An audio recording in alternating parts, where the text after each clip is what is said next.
Hello students, welcome to Anagani commerce. Students, ఇవాళ క్లాస్లో మనం సిఏ ఫౌండేషన్ వాళ్ళకి బిల్స్ ఆఫ్ ఎక్స్చేంజ్ స్టార్ట్ చేస్తామండి. స్క్రీన్ షేర్ చేద్దాము.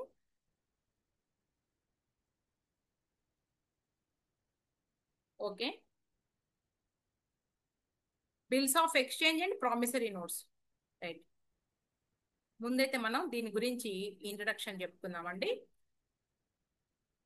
Negotiable instruments.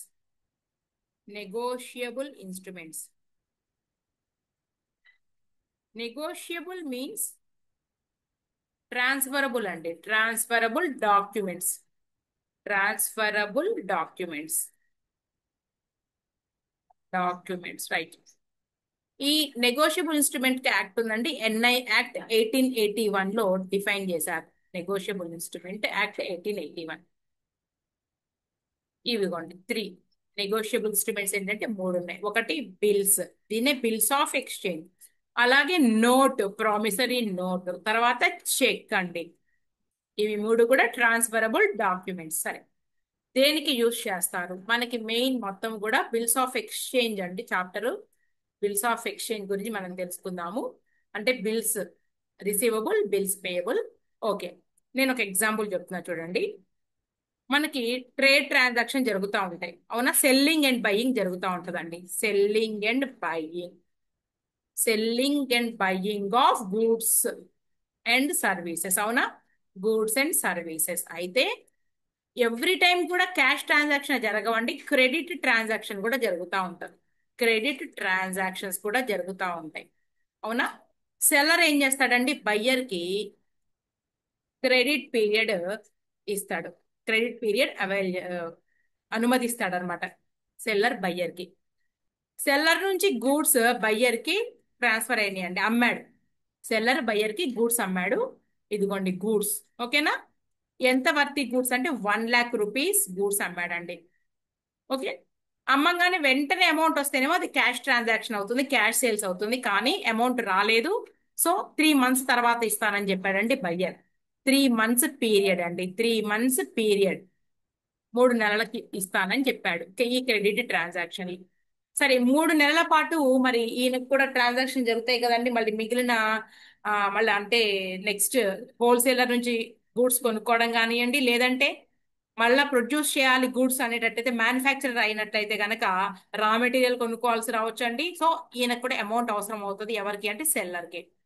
అప్పుడు ఏమవుతుంది అంటే ఇమ్మీడియట్ గా ఫండ్స్ జనరేట్ చేసుకోవాలి అన్నప్పుడు ఈ బయ్యర్ నుంచి ఈ సెల్లర్ ఏమంటాడు అంటే, నేను నీ మీద ఒక నోట్ రాస్తాను, నువ్వు దాన్ని యాక్సెప్ట్ చేసి నాకు ఇవ్వమని చెప్తాడు. అర్థమవుతుందండి?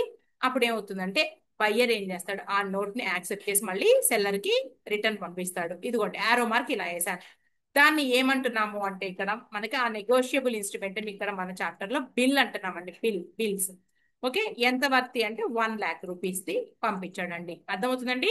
ఇక్కడేమో సెల్లర్ నుంచి బయ్యర్ కి గూడ్స్ వెళ్ళినాయి, ఇక్కడేమో బయ్యర్ నుంచి సెల్లర్ కి బిల్ వచ్చింది. ఇది విషయం అండి. ఒక రకంగా చెప్పాలంటే సెక్యూరిటీ కోసం అనుకోవచ్చు. అర్థమవుతుందా? హామీగా.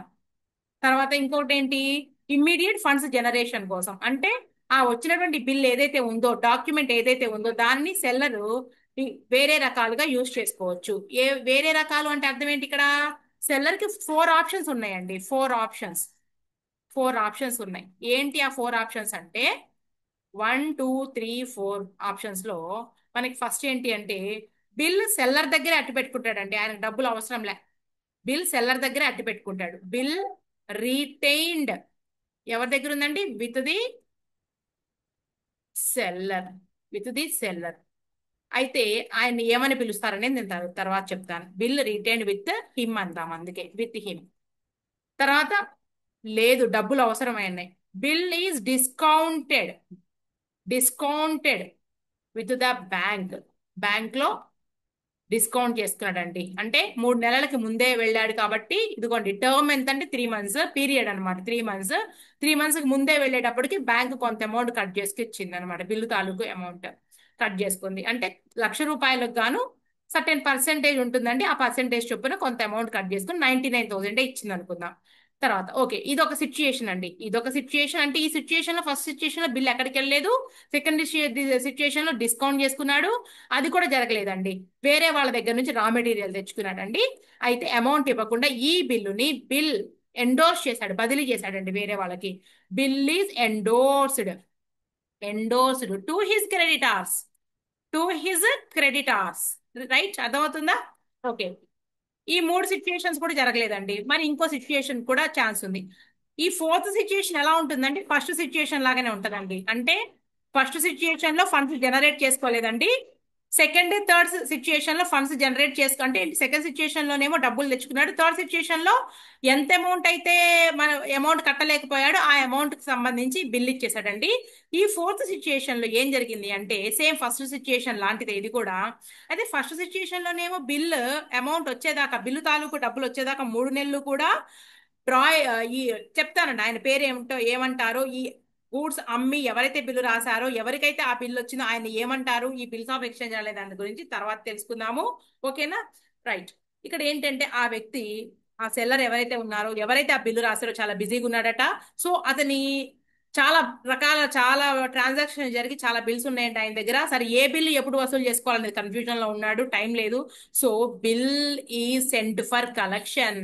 బిల్ ఈ సెంట్ ఫర్ కలెక్షన్ అంటే బ్యాంకుకి అప్పచెప్పాడండి పనిని. నా బిల్స్ ఏ డేట్ లో అప్పచెప్పేది, కలెక్ట్ చేసేసి నా అకౌంట్ లో నువ్వు క్రెడిట్ చెయ్యి అని చెప్పాడు.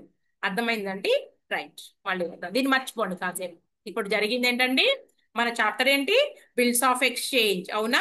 బిల్స్ ఆఫ్ ఎక్స్చేంజ్ అనగానే మనం ఎక్కడి నుంచి రావాలండి? బిల్ అనేది ఏంటి? ఒక నెగోషియబుల్ ఇన్స్ట్రుమెంట్. దీనికి ఏదైనా యాక్ట్ ఉందా? ఉందండి. ఆ ప్రకారముగానే మనం రాసుకోవాలి. యాక్ట్ ఉంది, అందుకనే దానికి ఒక వాల్యూ అనేది క్రియేట్ చేయబడింది. అది ఒక తెల్ల కాగితం కాదు. ఎన్ఐ యాక్ట్ 1881 లో దీని గురించి డిఫైన్ చేశారు. రైట్. సెక్షన్ కూడా చెబుతాను నేను, మీకైతే అవసరం లేదు సిఏ ఫౌండేషన్ కి, ఆయన చెప్తా. నెగోషియబుల్ అంటే ట్రాన్స్ఫర్ చేయడము, డాక్యుమెంట్ అంటే ఇన్స్ట్రుమెంట్ అంటే డాక్యుమెంట్. రైట్. ఒకటి ఏమన్నానండి? బిల్స్. ఇంకోటి ఏంటి? Promissory note. ఇంకోటి ఏంటండి? చెక్. ఇదిగోండి సెక్షన్ 5 లో నెగోషియబుల్ ఇన్స్ట్రుమెంట్ యాక్ట్ 1881 సెక్షన్ 5 లో డిఫైన్ చేశారండి. సెక్షన్ 5 లో డిఫైన్ చేశారు. నోట్ నోట్ వచ్చేటప్పటికి సెక్షన్ 4 లో డిఫైన్ చేశారండి. చెక్ ని సెక్షన్ 6 లో. ఇవన్నీ కూడా ఎందుకు చెప్తున్నానంటే ఇదిగోండి కొన్ని గుర్తు పెట్టుకోవచ్చు. మీకు నెక్స్ట్ మీకు అడ్వాన్స్ క్లాసెస్కి వెళ్ళిన తర్వాత యూజ్ అవుతాయి. సెక్షన్స్ అడుగుతారు. నోట్ అనగానే ఎన్ఓటి, నోట్ 4 అక్షరాలు. Bills B I L L S, bills L L S. Okay, 5 letters. తర్వాత చెక్ సిహెచ్ఈ సెక్షన్ 6 అంటే ఇప్పుడైతే అవసరం లేదు. జస్ట్ ఇలాంటి టెక్నిక్స్ మనకి సిఎల్లో చాలా అవసరం అవుతాయి. ఎందుకంటే మనం గుర్తుపెట్టుకోవాల్సినటువంటి మ్యాటర్ చాలా బల్కీగా ఉంటది కాబట్టి ఇలాంటి టెక్నిక్స్ ఫాలో అవుతారని చెప్పాను. ఇప్పుడైతే మనకేమీ ఈ యాక్ట్ అవసరం లేదు, ఏమీ అవసరం లేదు. కానీ డెఫినిషన్ ఒకటి మాత్రం కావాలండి. ఎందుకు అంటే ఈ డెఫినిషన్ ని బట్టి నేను క్యారెక్టరిస్టిక్స్ తీస్తానండి. క్యారెక్టరిస్టిక్స్. మరి ఈ క్యారెక్టరిస్టిక్స్ ఎందుకండి అంటే మనకి ఒకవేళ ట్రూ ఆర్ ఫాల్స్ లాంటివి ఏమైనా ఇస్తే అవసరం అవుతాయి, అలాగే థియరీ క్వశ్చన్స్ కి అవసరం అవుతాయి అండి. అర్థమవుతుందా? మనం చేసేది ఏంటి అంటే బిల్స్ ఆఫ్ ఎక్స్చేంజ్ చాప్టర్ చేస్తున్నాము, దాని గురించి మాట్లాడుతున్నాం మనం ఇప్పుడు. రైట్. జరిగేది విషయం ఎక్కడ నుంచి స్టార్ట్ అవుతుంది అంటే బిల్స్ కూడా ఇక్కడ వచ్చేటప్పటికి చాలా రకాల బిల్స్ ఉన్నాయండి. మనము చెప్పేటటువంటి బిల్ ఏదైతే ఉందో ట్రేడ్ బిల్ ఒక దాని గురించి చెప్తా నేను. తర్వాత ఇంకోటి ఏంటి అంటే అకామిడేషన్ బిల్ అండి. అకామిడేషన్ బిల్, ఈ రెండిటి గురించి మాత్రం మనం మాట్లాడతాం. ఇక ఫారెన్ బిల్స్ వాటి గురించి జస్ట్ ఉన్నాయని చెప్పుకుంటాం కానీ సమ్స్ ఏమి చెయ్యము. ఓకేనా? Trade bills, accommodation bills. Exam లో మాత్రం ఇప్పుడు మనం సెప్టెంబర్ 2024 అయినా జరిగింది, 2024 సెప్టెంబర్ లో చూసినా నువ్వు, అలాగే 2025 జనవరిలో, అలాగే నువ్వు 2025 నెక్స్ట్ మన అదే రీసెంట్ గా జరిగిన పేపర్లు చూసినట్లయితే 2 సార్లు 5 5 మార్క్స్ కి ఇచ్చారండి. ఒకసారి 10 మార్కులకి ఇచ్చారండి బిల్స్ ఆఫ్ ఎక్స్చేంజ్ నుంచి. ఈ 3 సార్లు కూడా అకామిడేషన్ బిల్ నుంచే వచ్చిందండి. రైట్. సరే, చాప్టర్ స్టార్ట్ చేసాము. ఎక్కడండి మనం ఉన్నాము? Seller and buyer. అదే కదా మనకి జరుగుతుంది ఇప్పుడు. సెల్లర్ ఏం చేశాడు? క్రెడిట్ సేల్ చేశాడండి. బయ్యర్ కొనుక్కున్నాడు. 3 నెలలు ఇచ్చాడండి క్రెడిట్ పీరియడ్. అయితే ఇమ్మీడియట్ ఫండ్స్ జనరేట్ చేసుకోవడానికి కానివ్వండి, లేదంటే సెక్యూరిటీ నిమిత్తం కానివ్వండి, సెల్లర్ కి బయ్యర్ నుంచి 3 నెలల గడువు గల బిల్లు వచ్చింది అన్నాం. రావాలి అంటే ముందు ఏం చేయాలండి?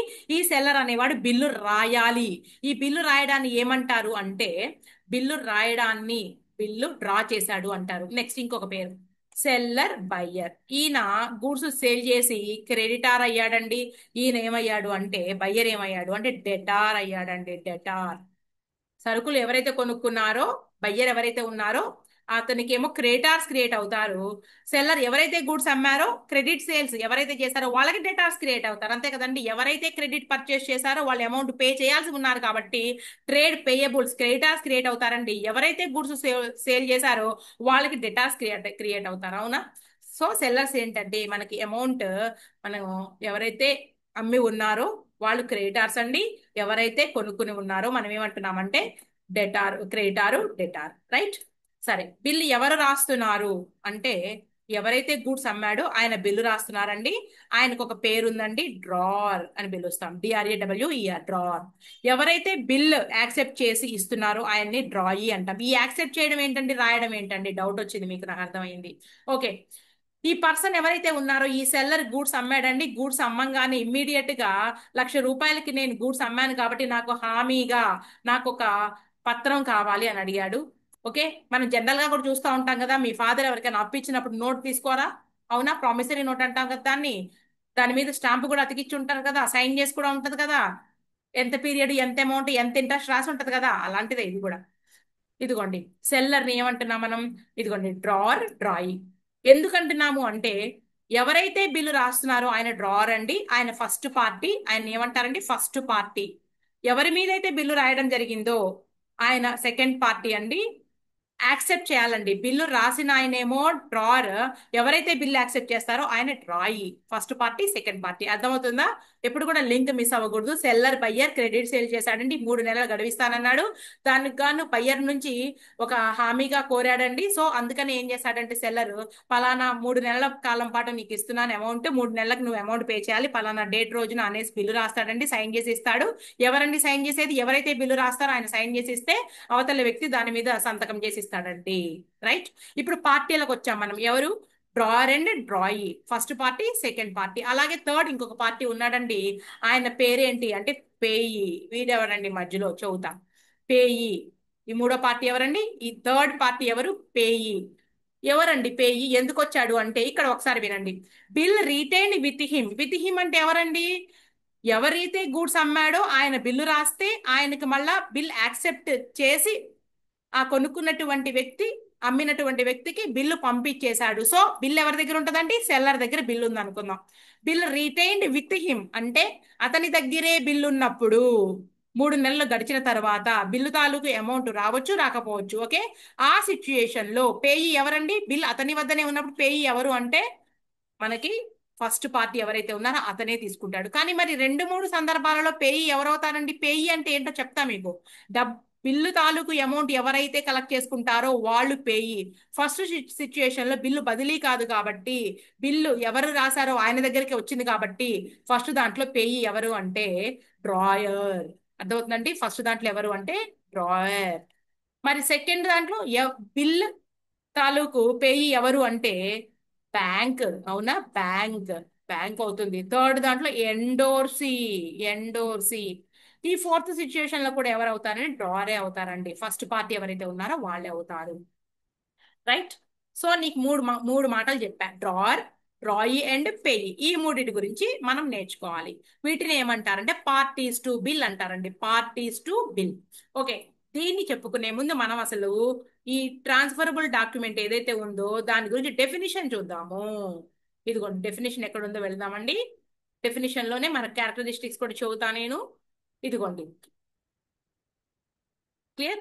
ఏ bills of exchange has been defined as మొదలవుతుంది. అన్ ఇన్స్ట్రుమెంట్ అంటే ఒక పత్రము. In writing. ఇదిగోండి ఫస్ట్ క్యారెక్టరిస్టిక్ వచ్చేసింది. ఖచ్చితంగా రాసే ఉండాలి. ఓరల్ గా కాదండి. పార్ట్నర్షిప్ డీడ్ లాగా. పార్ట్నర్షిప్ డీడ్ ఎలా ఉంటుంది? ఓరల్ అవ్వచ్చు, రైటింగ్ అవ్వచ్చు. రైటింగ్. ఓకే. ఖచ్చితంగా containing an unconditional order. Order చేస్తున్నాడండి రాసినోడు. ఓకే. డ్రావర్ కదండి రాసేది. ఆర్డర్ వేసాడు. ఏమని చూద్దాం. అన్కండిషనల్ అని ఎందుకన్నాడు? ఇది ఇంకో ఫీచర్ అండి, ఇంకో క్యారెక్టరిస్టిక్. అన్కండిషనల్ అంటే అర్థం ఏంటంటే అమౌంట్ చెప్తారండి. నేను వర్షం వచ్చినప్పుడే ఇస్తా, లేదంటే ఇండియా క్రికెట్ మ్యాచ్ గెలిస్తేనే ఇస్తా అంటే గెలవకపోతే ఇవ్వరనేగా అర్థం. అర్థమవుతున్నా పలానా వాడి పెళ్ళైతేనే ఇస్తాను, అలా జరిగితేనే ఇస్తాను అనేటటువంటి కండిషన్స్ ఏమీ లేకపోతేనే దాన్ని ఏమంటారంటే అన్కండిషనల్ ఆర్డర్. ఎటువంటి కండిషనల్ ఉండకూడదు.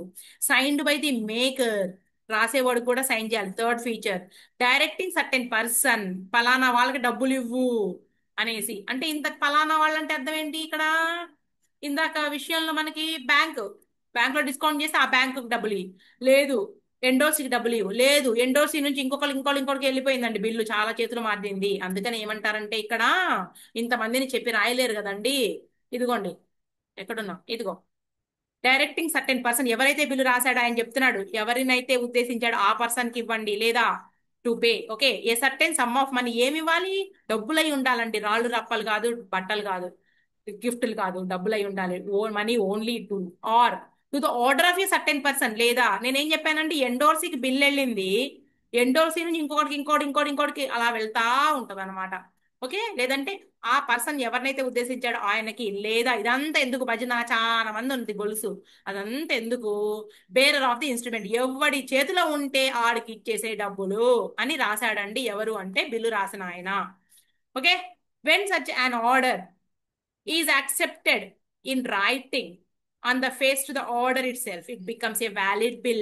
ఓకే, అవతల వ్యక్తి యాక్సెప్ట్ చేస్తే వ్యాలిడ్ బిల్ అయింది. చెయ్యకపోతే, యాక్సెప్ట్ చేయకపోతే, ఇఫ్ నాట్ యాక్సెప్ట్ చేయకపోతే అది ఏమవుతుంది అంటే మియర్లీ డ్రాఫ్ట్, కేవలం డ్రాఫ్ట్ అవుతుంది, అది చెల్లదు.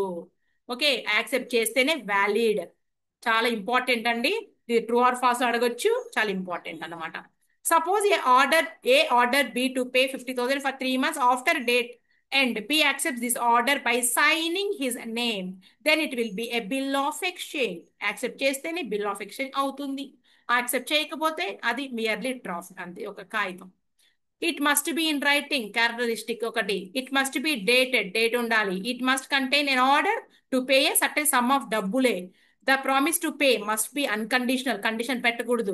The money must be payable to definite person, ఖచ్చితమైన నిర్దేశించాలి పలానా పర్సన్ అని. Or to his order to the bearer, ఎవరిని ఉద్దేశిస్తే అతనికి లేదా ఆ బిల్లు కలిగిన వ్యక్తికి. The draft must be accepted for payment by the party to whom the order is made. It should be properly stamped except in case of bills payable on demand. Right, payment must be in legal currency of the country. ఏ దేశం అయితే ఆ దేశం currency ఉండాలి, legal currency అని.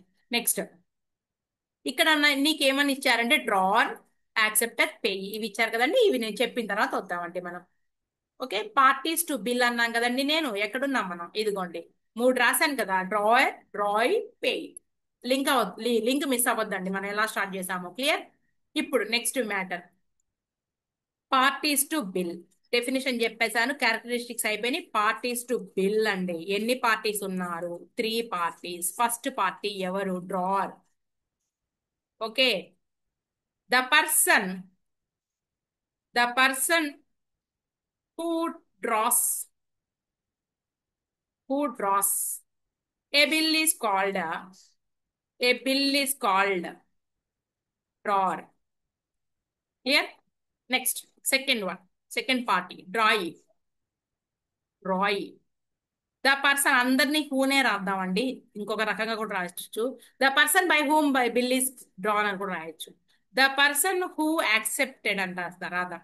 The person who accepts the bill, ఆ రాసినటువంటి bill అని ఇక్కడ అర్థం. Is called drawee. Next third one, payee. చెప్పాను కదండి, బ్యాంక్ లో డిస్కౌంట్ చేసుకున్నప్పుడు పేయి ఎవరండి? బ్యాంకరు. ఎండోర్స్ చేసినప్పుడు ఎవరైతే ఎండోర్స్ చేయనో అతను. So the person who receives the amount of bill is called payee. కొన్నిసార్లు ఎవరవ్వచ్చండి, ఆ బిల్ ఎక్కడికి వెళ్ళలేదు, డ్రాయర్ ఫస్ట్ వ్యక్తి దగ్గరే ఉంటే. సమ్ టైమ్స్ అంటే బిల్లుని ఎక్కడికి పంపించలేదండి, ఆనర్ అయ్యేదాకా మా దగ్గరే ఉంచుకున్నాం. Sometimes payee may be the drawer.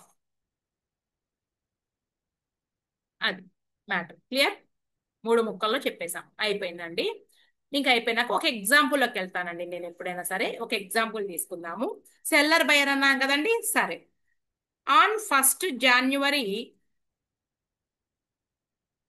2025 X sold goods to Y for rupees 1 lakh. Right? అర్థమైందా? ఆన్ ద సేమ్ డే, అంటే 1st January అనుకుంటాం. On the same D X drawn a bill on Y for 3 months. Okay? On the maturity date, bill is honored. ఎవరండి honour చేయాలి? ఎవరైతే bill తాలూకు amount ఇస్తానంటే ఆయన అంటే ఎవరు? వై. బిల్లు తాలూకు అమౌంట్ అనుకున్న డేట్ ప్రకారముగా వై ఎక్స్ కి ఇస్తే ఆనర్ అయినట్టు, ఇవ్వకపోతే డిజానర్. తర్వాత చెబుతా, ఇది ఇప్పుడే వద్దులే. డిజానర్ అంటారు దాన్ని. క్లియర్? ఇప్పుడే వద్దు. ఇక్కడ మనము చూద్దాం, దీంట్లో గుర్తుపడదామండి. ఎక్స్ ఎవరు? గూడ్స్ సేల్ చేశాడండి, అతనే బిల్లు రాస్తాడు. ఆయన ఎవరు? డ్రావర్. ఎవరండి ఈయన? బిల్ యాక్సెప్ట్ చేసేవాడు ఎవరు అంటే డ్రాయి. ఇక్కడ ఇంకొక పదం మర్చిపోయాం, 3 months. Okay, Y accepted the bill. Right, accept చేసి పంపించాడని అర్థం చేసుకోండి, నీకు అదంతా రాయడం లేదు. ఎవరండి? డ్రాయి యాక్సెప్ట్ చేశాడు కాబట్టి వై డ్రాయి. నెక్స్ట్, ఇక్కడ బిల్ ఎక్కడికి వెళ్ళలేదండి, ఆన్ ద మెచ్యూరిటీ డేట్ అన్నాను అంతేగాని బిల్ డిస్కౌంట్ చేసుకున్నట్టు ఏం చెప్పలేదు కాబట్టి బిల్ ఎక్కడికి వెళ్ళలేదండి. సో పేయి కూడా ఎవరు అంటే ఈ ఫస్ట్ పార్టీ ఎవరైతే ఉన్నారో ఈయనే పేయి. ఇక్కడ పేయినే. అదే బిల్ డిస్కౌంట్ చేసుకుంటే కనుక చెప్పేవాళ్ళం అండి, అక్కడ ఏం చెప్పలేదు. మెచ్యూరిటీ డేట్ అని డైరెక్ట్ గా ఇచ్చేసాం. ఇక్కడ మీకు అర్థమైంది కదా. మీకు ఇక్కడ కొన్ని టర్మ్స్ చెప్పాలి నేను. 1st January ఏమని పిలుస్తారు, అలాగే ఈ 3 months ఏమని పిలుస్తారు. అర్థమవుతుందండి? క్లియరా? ఈ మెచ్యూరిటీ డేట్ అంటే ఏ డేటు, ఇవన్నీ కూడా మనం నేర్చుకున్నాం. ఫస్ట్, యాక్సెప్ట్ చేసిన డేట్ ఏంటండి? వై యాక్సెప్ట్ చేశాడు, ఆ డేట్ ఏమైనా ఇచ్చానా? ఏమి ఇవ్వలేదు కాబట్టి ఇది బిల్ ఆఫ్టర్ డేట్ అని అర్థం. బిల్ ఆఫ్టర్ డేట్ అంటే అర్థం ఏంటంటే బిల్ ఎప్పుడైతే రాశారో అప్పటి నుంచి ఇది రన్ అవ్వడం స్టార్ట్ అయింది. రన్ అవ్వడం అంటే బిల్ డేస్ లెక్కేయాలి. అర్థమవుతుందండి? ఇక్కడ మనం వై యాక్సెప్టెడ్ ద బిల్ అనేసి పలానా రోజున యాక్సెప్ట్ చేసి ఇచ్చాడు, పలానా రోజున యాక్సెప్ట్ చేశారు అంటే జనవరి 1వ తారీఖున రాసినటువంటి బిల్లుని జనవరి 8వ తారీఖున యాక్సెప్ట్ చేశాడు. బిల్ ఆఫ్టర్ సైట్ అని ఇస్తే గనక, సిచ్యుయేషన్ మనకి మారుతుంది. ఆ బిల్లు యొక్క రోజుల్ని 8వ తారీఖు నుంచి లెక్కిస్తామండి. ఎప్పుడంటే ఆఫ్టర్ సైట్ అని క్లియర్ గా చెబితే, జనవరి 8వ తారీఖు, జనవరి 7వ తారీఖు అని ఇచ్చేసి ఆఫ్టర్ సైట్ అని చెబితే కనుక లెక్కలో ఆ బిల్లు యొక్క రోజులు ఏవైతే ఉందో ఆ గడువు రోజులు ఈ 3 నెలల పీరియడ్ అనేది 1వ తారీఖు నుంచి కాకుండా ఎప్పుడైతే ఈయన దాన్ని చూసాడో అప్పటి నుంచి లెక్కిస్తాం జరుగుతుందండి. ఓకే, ఇది పెద్ద మ్యాటర్ ఏం కాదు మనకి సమ్లో దీని గురించి. కాకపోతే ఒకవేళ థియరీ క్వశ్చన్ గా కానీ లేదా మీకు ట్రూ ఆర్ ఫాల్స్ లో ఇస్తే ఉపయోగపడుతుందని ఇంత ఇదిగా చదువుతున్నాను, గొంతు చించుకుని అంతే. రైట్, ఇప్పుడు ఇక్కడ కొన్ని పదాలు చూద్దాం. 3 months అన్న దాన్ని ఏమంటారంటే అండి, 3 months ని టర్మ్ ఆఫ్ ఏ బిల్. ఇక టర్మ్ ఆఫ్ ఏ బిల్ ఏంటండి? 3 months, 3 నెలలు. టర్మ్ ఆఫ్ ఏ బిల్ ఏంటి? 3 నెలలు. తర్వాత నెక్స్ట్, ఇక్కడ January 2025 అనేది ఏంటి అంటే bill date of a bill. దీన్ని ఏమంటారంటే date of a bill. Date of bill ఏముంది ఇక్కడ? డేట్ ఆఫ్ బిల్, బిల్లు రాసినటువంటి డేట్. క్లియరా? రైట్, ఇక ఇక్కడ నుంచి చూద్దామండి ఒక్కొక్క పాయింట్. మనం ఇక్కడ నుంచి స్టార్ట్ చేద్దాం. టర్మ్ ఆఫ్ ఏ బిల్ అంటే ఏమన్నానండి? 3 months అండి. ఇక్కడ మనకి లెక్కలో term of a bill 3 months. సరే, మనకి ఇక్కడ మెచ్యూరిటీ డేట్ ఒకటి ఇచ్చారు కదండి. మెచ్యూరిటీ డేట్ ఏంటో చూద్దాము. తర్వాత దీనికన్నా ముందు నేను ఒకటి రాస్తున్నా, ఎక్స్పైరీ డేట్ ఒకటి రాస్తున్నానండి. ఎక్స్పైరీ డేట్ కి ఇంకొక పేరు డ్యూ డేట్ కూడా అనొచ్చు. డ్యూ డేట్ ఇదేంటో చూద్దాం. ఇక term of a bill 3 months అండి. మరి ఎక్స్పైరీ డేట్ ఎప్పుడు అవుతుంది అంటే ఒక్కసారి ఇక్కడికి రండి మీరు. ఇక్కడ చూద్దాం. మనకి 1st January బిల్లు రాశారండి. 1st January బిల్లు రాశారు. ఎంత పీరియడ్ అండి? 3 months పీరియడ్. అంటే నీకు 3 మంత్స్ లెక్కేయాలి అంటే నీకు జనవరి నెల అంతా అయిపోవాలి, ఫిబ్రవరి నెల అయిపోవాలి, మార్చి కూడా అయిపోవాలండి. అవునా? జనవరి, ఫిబ్రవరి, మార్చి కూడా అయిపోతే నీకు ఫస్ట్ ఏప్రిల్ ఏదైతే ఉందో, ఫస్ట్ ఏప్రిల్ ఏమని పిలుస్తారు అంటే నీకు due date are expiry date అని పిలుస్తారండి. క్లియరా? అంటే బిల్లు కాలము అయిపోయింది అని. Right? Due date are expiry date అని పిలుస్తారు. అయితే ఇక్కడ ఇదిగోండి, term of a bill 3 months అండి. ఎక్స్పైరీ డేట్ వచ్చేటప్పటికి ఏమవుతుందండి మనకి 1 జనవరికి +3 మంత్స్ యాడ్ చేస్తే వచ్చేటటువంటి డేట్ ఏదైతే ఉందో మనకి 1 ఏప్రిల్ అవుతుంది. క్లియరా? రైట్.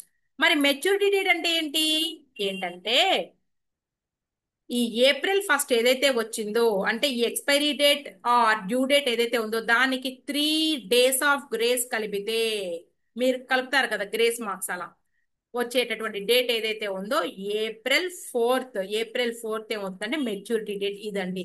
ఈ డేట్ రోజున బిల్లు తాలూకు అమౌంట్ ని డ్రాయర్కి పంపిస్తే ఆనర్ అయినట్టు, పంపించకపోతే డిజానర్ అయినట్టు.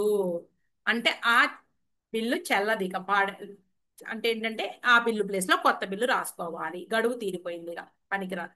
ఇదండి, ఈ టర్మ్స్ గుర్తుపెట్టుకోండి. టర్మ్ ఆఫ్ ఏ బిల్ మనకు రాసిన లెక్కలో 3 మంత్స్. ఎక్స్పైరీ డేట్ అంటేనేమో 1 జనవరిని బిల్లు రాస్తే దానికి +3 మంత్స్ యాడ్ చేస్తే 1 ఏప్రిల్ అండి. మెచ్యూరిటీ డేట్ అంటే ఏంటి అంటే ఆ ఏప్రిల్ 1కి 3 డేస్ ఆఫ్ గ్రేస్ కలిపితే మనకి ఏప్రిల్ 4 అవుతుంది. దీన్ని మెచ్యూరిటీ డేట్ అంటారు. రైట్? ఎందుకు కలపాలంటే సడన్ గా మనకి ఏంటంటే ఇక ఏప్రిల్ 1 వచ్చేసిందండి. దాని మీద మనకి 3 మంత్స్ అయిన తర్వాత ఏప్రిల్ 1న మనకి బిల్లు తాలూకు అమౌంట్ ఇవ్వడానికి వాడు ఏమంటాడంటే నేను ఊర్లో లేను, అర్థమవుతుందా, డబ్బులు అందుబాటులో లేవు, ఇలాంటి సాకులు చెబుతాడు. కాబట్టి ఇంకొక 3 రోజులు అదనంగా ఇవ్వడం జరుగుతూ ఉంటది అనమాట. దాన్ని ఏమంటారంటే మనకి డేస్ ఆఫ్ గ్రేస్ అంటారు, అదనపు రోజులు ఏవైతే ఉన్నాయో వాటిని కలిపితే. సరే, ఇక్కడ నీకు ఇంకో పాయింట్ చెప్తున్నాను. నేను ఇచ్చినటువంటి ఈ ఎగ్జాంపుల్లో మీకు ఇది జనవరి 1 కాదండి. ఇది జనవరి 1 కాదు. ఎప్పుడు రాశారంటే ఆన్ ఏప్రిల్ ఏప్రిల్ 12 రాశారండి బిల్లు. రైట్? ఇప్పుడు మిమ్మల్ని ఒక క్వశ్చన్ అడుగుతున్నాను. ఏప్రిల్ 12 రాస్తే దీనికి ఎక్స్పైరీ ఆర్ డ్యూ డేట్ ఏంటి, మెచ్యూరిటీ డేట్ ఏంటి అని నీ క్వశ్చన్. మెచ్యూరిటీ డేట్ ఏంటి మిమ్మల్ని క్వశ్చన్ అడిగాను. లెక్క పెడదాం. ఏముంది చెప్పండి. ఎప్పుడు రాశారండి బిల్లు? ఏప్రిల్ 12 రాశారు మేడం. ఎంతండి డ్యూరేషన్? 3 మంత్స్. లెక్క పెడదాం. ఏప్రిల్ 12 నుంచి మే 12కి ఒక నెల అయిపోయింది. మే నుంచి మార్చ్ 12కి, సారీ, మే నుంచి నెక్స్ట్ జూన్ 12కి ఒకటి అయిపోయింది. జూన్ నుంచి జూలై 12కి ఒక నెల, అంతేనా? ఏప్రిల్ నుంచి మేకి, మే నుంచి జూన్కి ఒకటి అయిపోయింది, జూన్ నుంచి జూలైకి ఒకటి అయిపోయింది. ఓకే, సరే. జూలై 12, మే 12, జూన్ 12, జూలై 12. ఒక్క నిమిషం, ఇక్కడికి వచ్చి చిన్న చేంజ్ చేస్తున్నానండి. ఇది ఏప్రిల్ కాదు, మే అనుకుందామండి. 1 మినిట్. మే 12, రైట్. మే మారుస్తున్నా నేను. రైట్. జూన్ 12, జూలై 12 మనకు వచ్చేటప్పటికి ఎక్స్పైరీ డేట్ ఏమవుతుందండి? ఆగస్ట్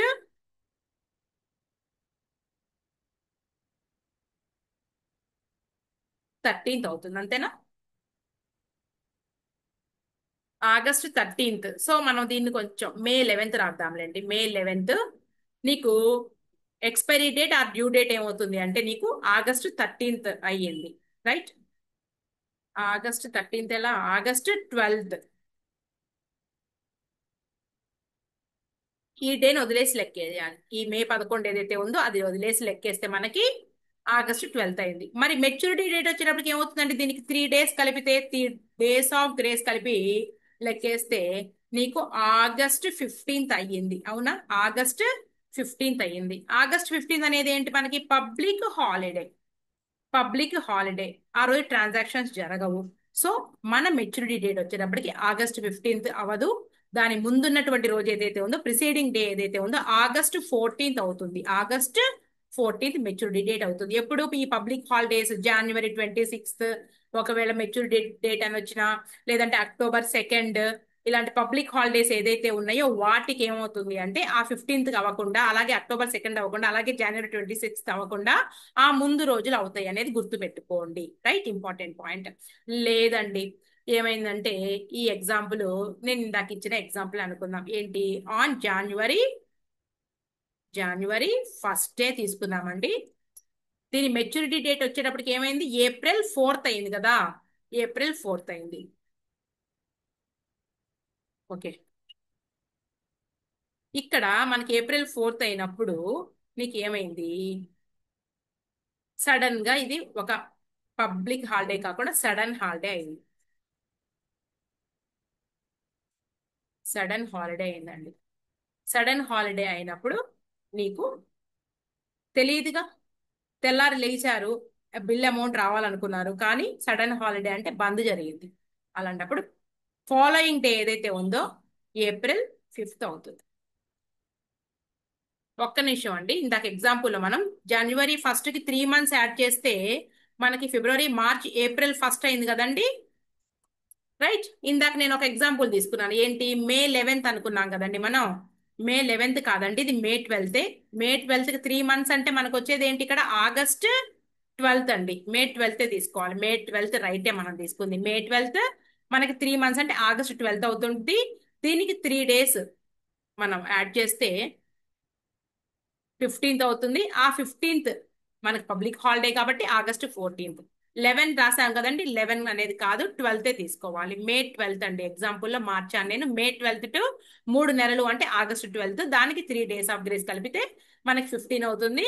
కానీ ముందు రోజు కాబట్టి August 14. ఇలా సడన్ హాలిడే అయితేనేమో నెక్స్ట్ డే ఇమ్మీడియట్ గా వచ్చేటటువంటి ఫాలోయింగ్ డే అవుతుంది. అది కూడా సడన్ హాలిడే అనుకోండి, అది కూడా అలాంటిది అనుకోండి, ఆ నెక్స్ట్ డే అవుతుంది. ఇలా ఒక్కోసారి సండేస్ అవుతా ఉంటాయండి. సండేస్ అన్నప్పుడు ముందే తెలుస్తుంది కాబట్టి ముందు రోజు అవుతుంది.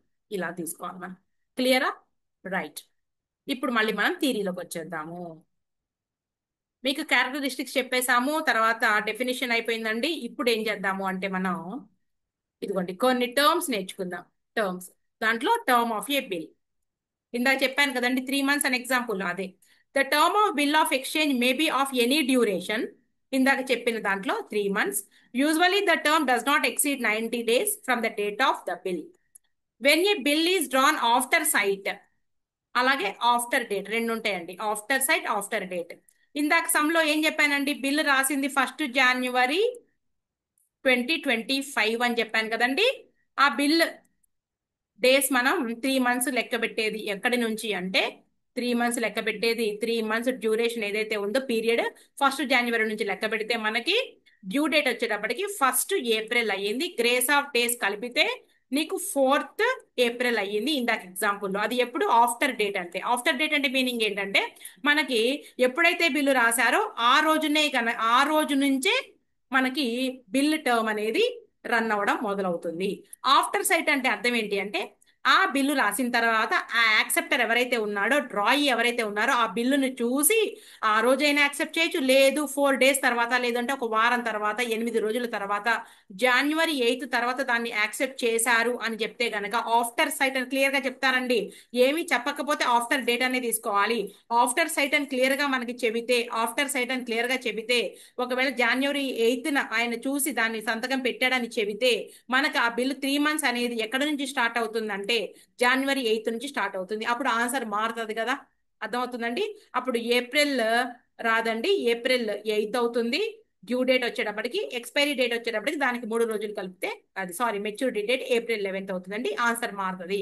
ఆఫ్టర్ సైట్ కి ఆఫ్టర్ డేట్ కి అది తేడా. ఆఫ్టర్ డేట్ అంటేనేమో బిల్లు రాసినటువంటి డేట్ ఎప్పుడైతే ఉందో అక్కడ నుంచి కనుక లెక్క పెడితే after sight, after after date అవుతుందండి. ఆఫ్టర్ సైట్ అంటే అర్థం ఏంటంటే యాక్సెప్టర్ దాన్ని ఎప్పుడైతే చూసి దాని మీద సంతకం పెట్టాడో అక్కడ నుంచి మనకి సమ్లో క్లియర్ గా చెప్తారండి, ఒకవేళ అలా అడగాలంటే.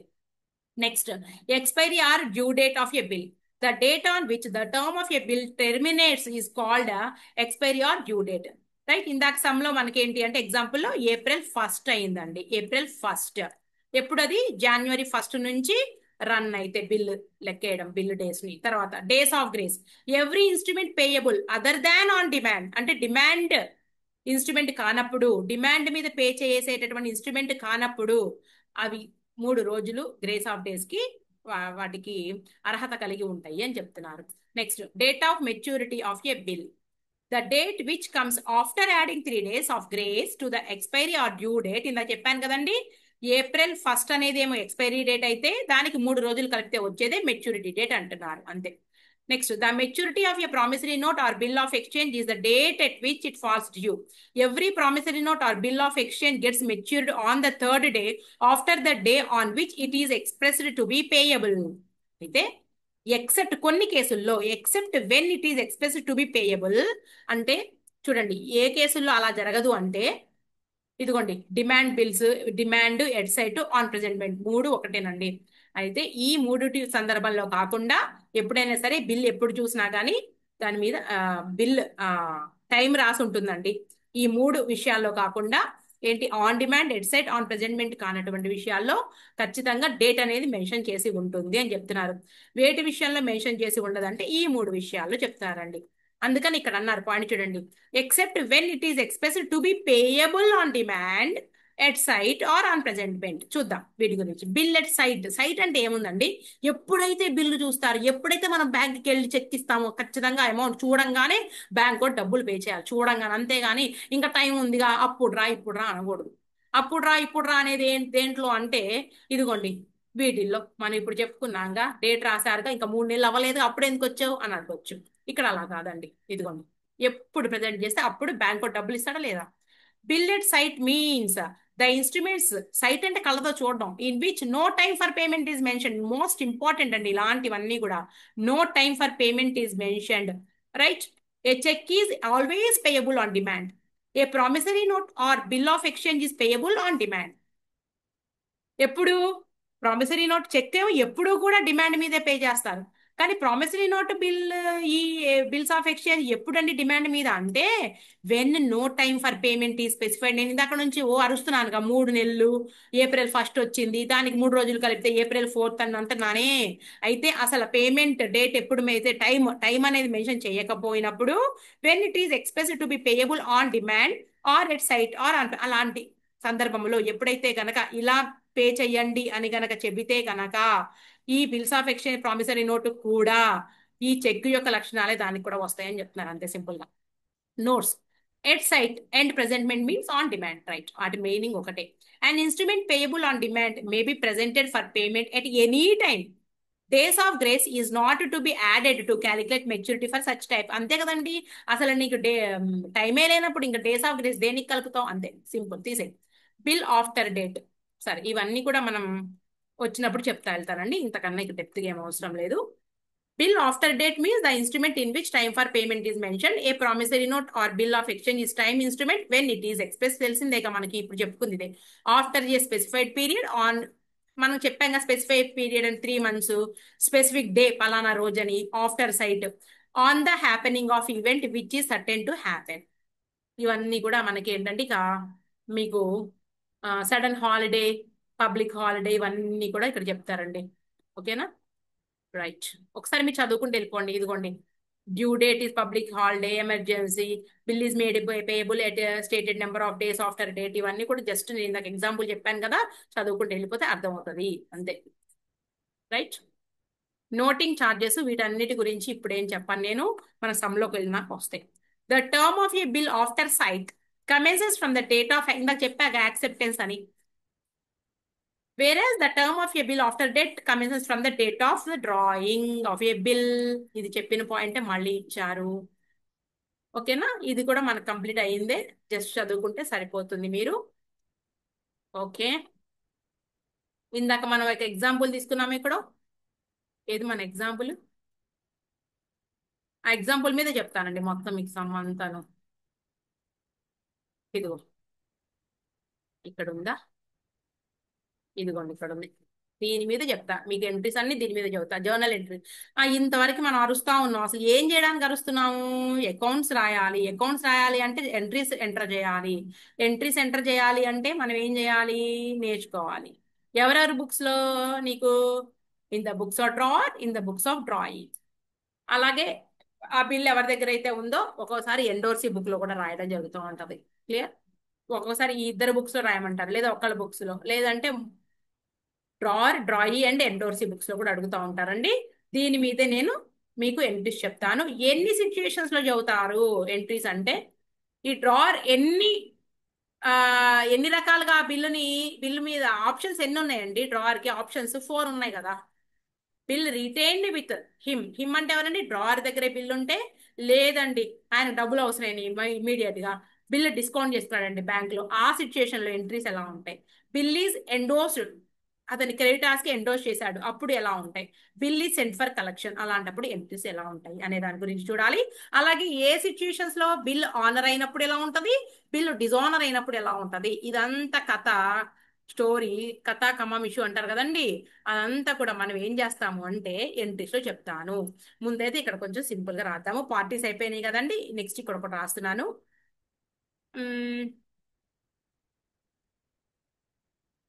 ఆప్షన్స్, ఆప్షన్స్ ఎన్ని ఆప్షన్స్ ఉన్నాయండి? ఆప్షన్స్ 4. ఎవరికండి? డ్రావర్ కి. రైట్. ఫస్ట్ ఆప్షన్ ఏంటి? బిల్ ఈజ్ అతని దగ్గరే ఉన్నప్పుడు రీటైన్డ్ విత్ ద డ్రావర్. రెండో ఆప్షన్ ఏంటండి? ఈ నాలుగిట్లో ఏదైనా అవైల్ చేసుకోవచ్చు అతను. బిల్ ఈజ్ డిస్కౌంటెడ్, చాలా ఇంపార్టెంట్ అండి. ఇక మనం అకౌంట్స్ లోకి వెళ్ళిపోతున్నాము. Bill is discounted with the bank, with his banker అన్న, with his bank. Third, bank కూడా వెళ్ళడు, అతను సరుకులు కొన్నాడు ఇంకో చోట. బిల్ ఈజ్ ఎండోర్స్డ్, ఎండోర్స్డ్ ఎవరికి? To his creditors. Fourth, bill is cent for collection. ఈ 4 సిచ్యుయేషన్ లో ఏదైనా కానీ అవైల్ చేసుకుంటాడండి, ఏదో ఒకటి మాత్రమే చేయగలడు.